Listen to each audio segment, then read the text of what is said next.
বিশ্বৰে মিলিত শক্তিৰ মাজত নাই তো ৰূপাস্য দেৱতা তেন্তে কোৱাই কোনটো ৰূপাস্য দেৱতা নাম কি থাকে ক'ত নিজে মই পাঠ্য অৰ্থলৈ আদৰি আনিম তেওঁক স্বয়ংবৰ সভালৈ আরেকটি দেবতা মন যে যেন রাত্রি স্বর্গ আজীবন করেছে ধ্যান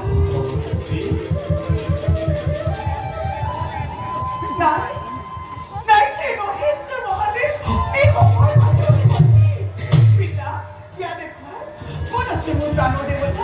কোন আছে মোৰ প্ৰাণৰ দেৱতা কোন আছে মোৰ প্ৰাণৰ দেৱতা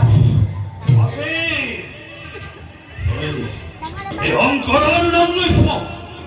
আৰু এই শংকৰৰ গলত তই তোৰ বৰ বাল্য কৰিবি দান